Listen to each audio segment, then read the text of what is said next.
안녕하세요. 열공 넘어 성공 연구소 지윤입니다. 오늘은 하루에 딱 30분만 투자하면 내 아이를 부자로 만드는 방법에 대해서 알려드리도록 하겠습니다. 내 아이뿐만 아니라 여러분도 하루에 딱 30분만 경제 공부, 재정 공부를 하게 되면 지금보다 훨씬 더 큰 부자가 되실 겁니다. 자, 부자로 키우기로 결심하셨나요? 결심하셨다면 오늘부터 여러분은 부자가 될 것입니다. 이제는 뒤돌아보지 않고 나는 오늘은, 내일은, 내일 모레는 더 큰 부자가 된다고 마음 먹고 매일매일 외치시길 바랍니다. 자, 돈에 대해서 왜 공부해야 되나라는 질문을 아마 마음속에 하시는 분들이 계실 거예요. 왜냐하면 아이들 스케줄을 보면 초등학교만 가더라도 수학, 영어, 국어 공부해야 되고요. 체육도 해야 되고 미술도 해야 되고 아이들이 할 것이 너무너무나도 많습니다. 그런데 그 와중에 돈까지 공부하라고 하니까 돈은 좀 나중에 해도 되는 거 아닐까? 아이가 좀 큰 다음에 이해한 다음에 해도 되는 과목이 아닐까? 공부가 아닐까?라고 생각하십니다. 하지만 돈이라는 건 무엇보다도 빨리 그리고 정확하게 열심히 해야 되는 공부 중에 하나입니다.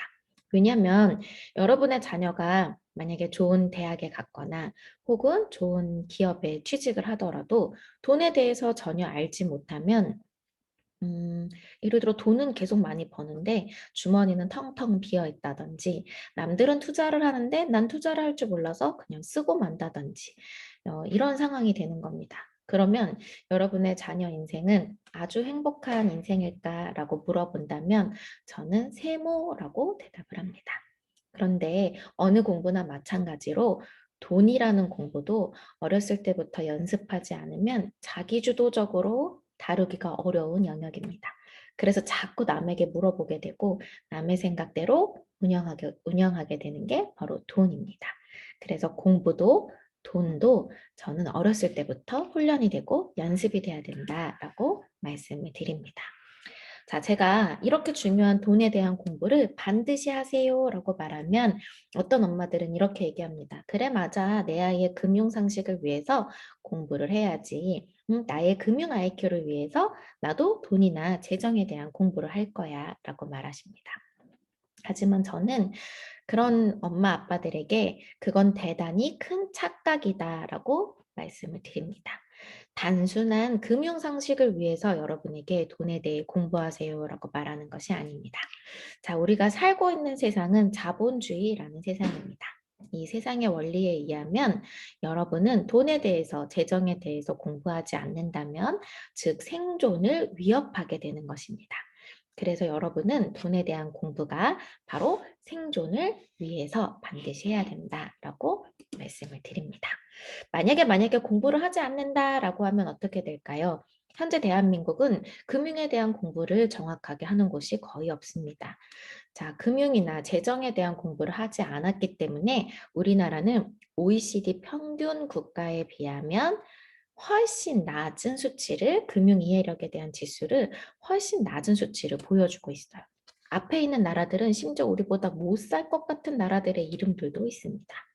또 더 심각한 건 노인 중에 자살률이 이유가 빈곤 때문에 자살하는 게 우리나라가 무려 1위에 올라가 있습니다. 자, 그렇다면 아이는 둘째치고 먼저 노인이 되는 우리라도 경제 공부, 재정 공부는 반드시 해야 하고 또 아이들의 금융 이해력을 높여주기 위해서 어렸을 때부터의 경제, 재정 공부는 정말 필수다라고 여러분에게 말씀드리고 싶습니다. 자, 부자가 되는 방법은 두 가지가 있습니다. 두 가지 중에 한 사람만 두 가지 중에 하나라도 속한다면 여러분은 부자가 될 것입니다. 1번, 나는 아주 지독한 가난의 나락에 떨어져 봤기 때문에 그 가난이 지긋지긋하고 싫어서 이악 물고 열심히 공부하고 실천해서 부자가 되겠다라고 하는 유형입니다. 그리고 2번, 나는 지금은 아주 가난하진 않지만 혹은 부자이지만 누구에게나 가난은 올 수 있다라는 것을 알고 있기 때문에 미리 대비하고 공부하고 있다. 이 두 가지 유형이 바로 부자가 되는 방법입니다. 여러분은 1번이세요? 2번이세요? 1번인 사람도 있을 것이고 2번인 사람도 있을 것입니다. 저는 아직 완전한 경제적 자유까지 이루진 못했지만 그전에 저의 가난에 비하면 지금은 많은 경제적 선택과 삶을 살고 있는데요. 저는 1 번이었습니다. 결혼하고 처음 살던 집이 2천에 10만 원짜리 월세 집에 살았습니다. 그다음 이사한 집은 시장 한가운데 있는 집이었는데 시장 한가운데 있는 그 집 주소가 어떤 몇 다시 몇 호의 오른쪽 집이었어요. 그러니까 한 집을 간이로 반으로 나눠 놓은 것 중에 오른쪽 집에 살았던 겁니다. 2천에 10만 원인데도 이 10만 원을 내는 그 날이 오면 돈이 없어서 전전긍긍 마음속 아리를 하고 우울증도 왔었습니다. 물론 그때 저한테는 예쁜 아이도 있었고요. 혼자 가난하면 에라 모르겠다 할 수 있었지만 또 아이까지 함께 그 가난을 겪자니 너무나도 힘든 날들이 있었습니다. 이 PPT 화면에 있는 건 바로 저의 에피소드라고 볼 수 있는데요. 또 하나는 인제 만삭이었어요. 아이가 8 개월 반 정도 됐을 때 너무너무 과일이 먹고 싶은데 과일을 사 먹을 돈이 없는 거예요. 그래서 막 인터넷에 아르바이트를 뒤졌더니 지하철을 타고 1 시간 가는 거리에 약 2 주간 피아노 알바를 할 수 있는 피아노 학원을 구인 공고가 있었습니다. 그래서 2주 동안 그 1 시간 동안 지하철을 타고 가서 피아노 알바를 하고 피아노 선생님 아르바이트를 하고 2 주가 지난 시점에 과일을 사 먹은 적도 있고요.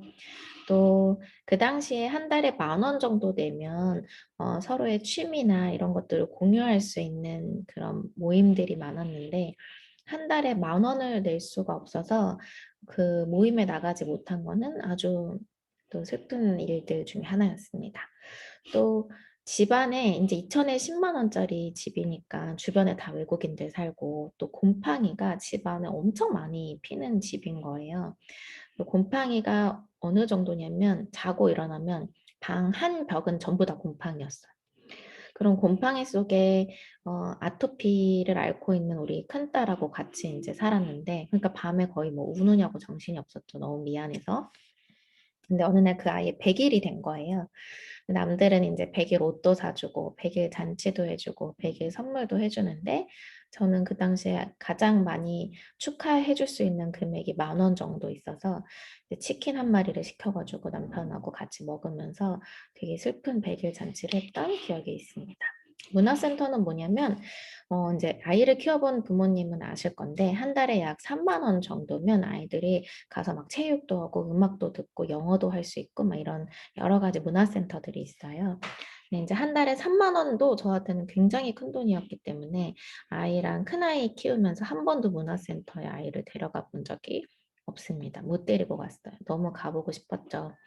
그래서 뭐 하루 종일 그냥 제가 노래 불러 주거나 동화책 읽어 주거나 같이 산책하거나 하는 정도로 이제 이런 시절을 보냈습니다. 너무 가난하니까 사고 싶은 거 먹고 싶은 거 그다음 이제 기본적으로 있어야 되는 집마저도 불안정해져서 제가 선택했던 건 '그래 더 이상 가난의 나락에 떨어지지 말자. 우울증을 극복하자. 나는 할 수 있다.'라는 생각을 가지고 이제 책을 읽고 실천하고 가난을 벗어나도록 이악 물고 노력했던 시간입니다. 자 이제 저에 대한 이야기는 조금 이따가 하고 근데 봤더니 뉴스를 봤더니 너무 웃긴 건 경제 형편, 가정 형편이 좋으면 좋을수록 그 가정은 훨씬 더 경제 교육을 많이 시키고 있다는 것입니다. 자 우리는 국어, 영어, 수학 가르치기 바빠요. 그리고 집에 오면 스마트폰 주기 바쁘고 텔레비전 보기 바쁘고 그다음에 아이들의 하루 일과를 정리하고 다시 아침이 되면 또 학교 보내기 바쁜데 가정 형편이 좋으면 좋을수록 경제 교육을 놓치지 않고 반드시 정해진 시간과 양만큼 하고 있다는 기사입니다. 즉 경제 교육마저도 양극화가 되고 있다라는 거지요. 옆에 노란색 화면을 보시면 금융 이해력 점수가 높으면 높을수록 금융 자산이나 부동산을 많이 가지고 있다라는 표도 보입니다. 자 지금 만약에 이 영상을 보고 있는 사람 중에 '나는 가난하다.'라는 사람이 있다면 저도 경험해 봤기 때문에 그 가난이라는 게 짓눌리면 얼만큼 힘들고 어떤 의지나 생각할 힘조차도 없다는 것을 잘 압니다. 그런데 여러분, 그래서 여러분은 그 가난에 계속 주저앉아 있을 것인가요? 아니면 그냥 내가 현재 가난하지 않다라고 해서 언제 닥칠지 모르는 나의 여러 가지 상황을 그냥 무방비로 오늘만 즐기면서 살 것인가요? 라고 한다면 여러분은 내가 가난하든 가난하지 않든 경제 공부, 재정 공부는 반드시 해야 된다. 즉 선택이 아니다라고 여러분에게 말씀드리고 있는 겁니다. 여러분들이 저는 이제 지난 몇 년간 계속 경제서적을 1년에 100권가량 읽고 또 세미나도 듣고 공부도 하고 하면서 연구도 하면서 인제 금융교육이 경제교육이 굉장히 필요하다라는 거를 알고 있지만 여러분들은 잘 모르셨잖아요. 근데 이런 필요하다라는 필요성만 알려주는데도 정말 수많은 책과 수많은 시간을 써서 세미나를 들으셔야지만 알 수 있는 내용인데 오늘 여러분에게는 그 수많은 시간들을 녹여서 한 번에 이 필요성에 대해서 말씀을 드리는 것입니다. 자, 결국 경제교육, 재정교육, 금융교육, 용돈교육은 선택이 아닌 여러분의 생존을 위한 필수 교육이다. 왜? 우리는 자본주의에 살고 있기 때문입니다. 나중에 다른 강의에서 자본주의에 대해서 조금 더 설명할 테지만 여러분에게 오늘 간단하게 얘기하자면 자본주의는 곧 머니 게임이다 라고 생각하시면 됩니다. 실제로 로버트 기요사키 씨는 부자 아빠 가난한 아빠를 쓴 저자지요. 우리가 가지고 있는 시중 보드게임 중에 모노폴리라는 게임은 현실판 부동산 게임이다라고 이야기하거든요. 이런 것처럼 우리가 살고 있는 이 세상이 돈으로 이루어지는 게임이다라고 하는 겁니다. 자, 그럼 이 게임은 누가 이길까요? 여러분들 게임 해보셨지요? 게임은 규칙을 잘 알고 그 규칙대로 전략을 짜는 사람들이 이기게 됩니다. 그럼 여러분은 자본주의 규칙을 알고 계신가요? 그 규칙대로 전략을 짜보셨나요? 만약에 안 해보셨다면 추후 제가 해드릴 여러 가지 강의를 통해서 꼭 들어보시기를 바랍니다. 자, 그런데 요즘 아이들은요, 원해요. 뭘 원하냐면 재정, 금융 교육에 대해서 원한다는 것입니다. 예전엔 몰랐어요. 엄마가 착하게 살려면 착하게 살고 공부하라면 공부만 했었습니다. 그런데 아래 표를 보시면 초등학생, 중학생, 고등학생이 되는 순서대로 빨간색과 주황색의 비율이 점점 더 커지고 있습니다. 그건 뭐냐면 나에게 금융교육이 필요한가? 라고 묻는 질문에 매우 그렇다와 그렇다의 비율이 점점 커지고 있다는 것입니다. 자, 세상도 자본주의예요. 그리고 세상의 많은 부자들은 자녀의 재정 교육을 합니다. 그리고 내 자녀도 재정 교육을 원하고 있습니다. 그런데 누구만 준비가 안 되었나요? 바로 저와 여러분, 학부모님만 준비가 되지 않았던 것입니다. 이제부터 준비하면서 재정 교육을 함께하면 너무 좋을 것 같습니다. 자, 재정교육이라고 하는 건 여러 가지가 있는데요. 자본주의의 규칙을 설명하는 것, 그리고 그 설명한 대로 찾고 전략을 짜는 방법, 그 다음 현실에서 실천력을 얼마나 높일 수 있는지에 대한 훈련, 경제 단어만 알아도 여러분의 아이들은 경제 리더로 성장할 수 있다는 것, 그리고 성공을 자주 반복하다 보면 결국 그 성공이 내 삶의 핵심 포인트가 돼서 내 삶이 계속 성공할 수 있다는 것, 그리고 시간을 돈으로 만드는 습관을 길러줘야 한다는 것, 이런 것들이 가장 중요한 핵심 포인트입니다. 나중에 다 하나하나 깊이 있게 알려드릴게요. 자, 그리고 그중에 우리가 오늘 당장 실천할 수 있는 용돈 교육에 대한 강의도 준비하고 있습니다. 나의 현실에서 재정 능력은 몇 점이나 되는지, 용돈 교육의 절대 원칙들은 무엇이 있는지, 그리고 용돈 기입장은 그럼 어떻게 쓰는 건지, 소비, 저축, 기부, 투자 이 네 가지가 왜 내 아이에게 통합적으로 필요한지 어떻게 기록하는지에 대해서 앞으로도 많은 시간 여러분과 함께 나누도록 하겠습니다. 감사합니다.